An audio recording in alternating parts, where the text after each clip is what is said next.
Did you know that Sony used to make some pretty cool cameras?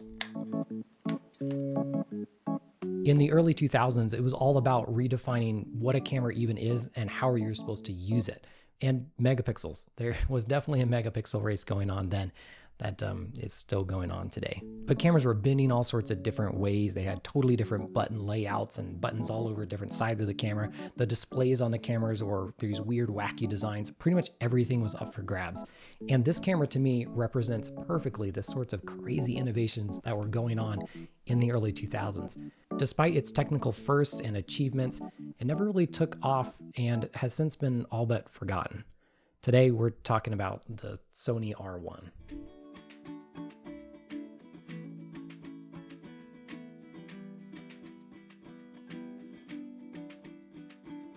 This is the first fixed lens camera with an APS-C size sensor. There's still not a lot of those today, and this was back in 2005. It's also apparently the first fixed lens camera with a CMOS sensor. I guess all the other ones were still using CCDs back in 2005. Just to give you an idea of sensor size, this is the sensor size of your average phone camera, and here's what's usually inside a fixed lens camera like this. And here's an APS-C size sensor, what's commonly found in mirrorless interchangeable lens camera systems even today. Quite the difference. Now, sensor size isn't everything. We should make a t-shirt that says that on it, but it does give you some advantages, and it's really cool to see it in a pretty compact all-in-one package like this.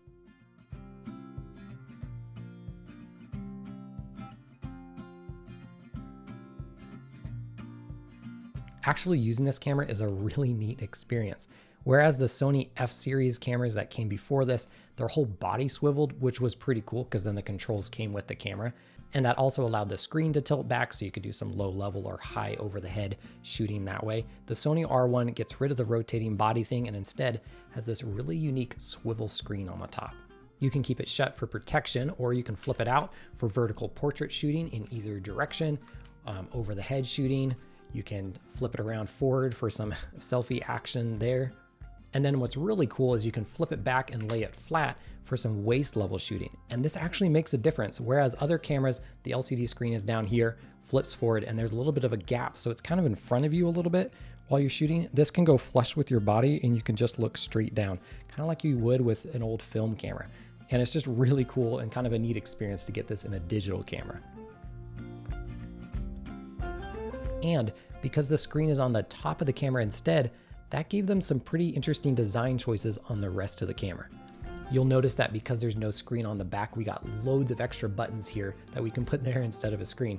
And indeed, this entire camera, a lot of what can be done on the camera can be done with physical buttons, which I really like. The menu system, there's not a lot there. It's very simple and easy to navigate just because there's not very many options there. Pretty much the same interface as the Sony F-series before it, but everything else, pretty much everything you'd want to do on the camera on a regular basis can be done with these physical controls.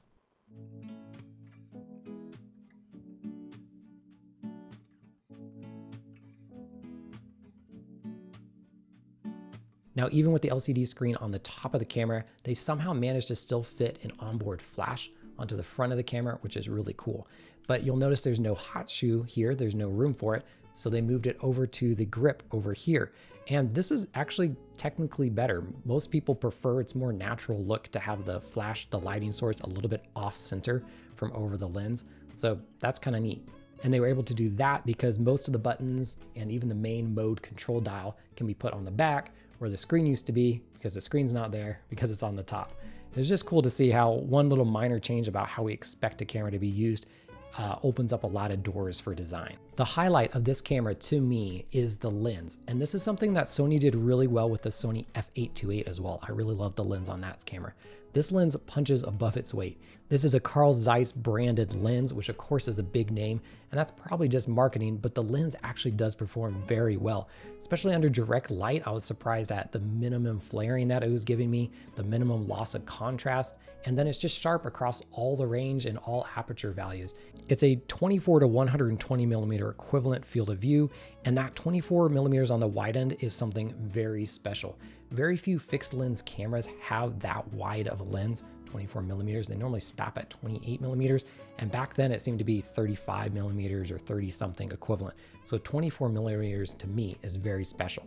And then best of all, it's excellently sharp at that wide angle of 24 millimeters and wide open at f2.8, which is pretty bright. Now, as you start to zoom in, that aperture does drop quite quickly, and then it goes all the way to f4.8 at the long end is the fastest it can be, which isn't too bad. And it's just one of the constraints of having this larger sensor, which is a benefit, but it means that in order to make a faster lens, that or more constant fast lens throughout the zoom range, this would have to be a massive lens to cover the size of that sensor. And in practice, this really wasn't a disadvantage to me. It was still fast enough for everyday use.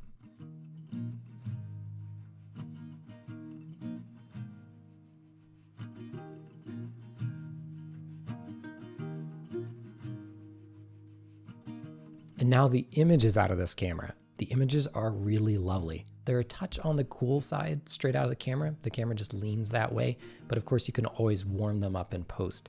The colors are naturally very pretty, and I think thanks in large part to this wonderful lens, the images just have a nice little pop and nice color rendition.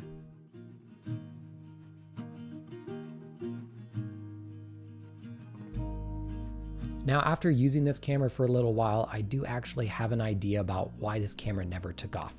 And no, it's not the price. For once, it wasn't the launch price. This launched at $1,000, which compared to other APS-C size cameras at the time, the DSLR counterparts it was competing with, was a good deal because it came with a lens. The bodies for those cameras would start around $800, but with a lens, $1,200, $1,500. And even some of those were just kind of not very good kit lenses. This is a very good lens. So $1,000 starts to look like a pretty good deal. And the actual function in using the camera wasn't a failure either. It's way fun to use. Everything works really well. It's very snappy. The LCD screen might look kind of like a gimmick, but it actually functions really well and practically. There's an EVF too if you don't want to use the LCD screen here and you want to put it up to your eye. So it does work well and it's fun to use. And then the images that came out of it are beautiful. So then why didn't this camera become an instant success?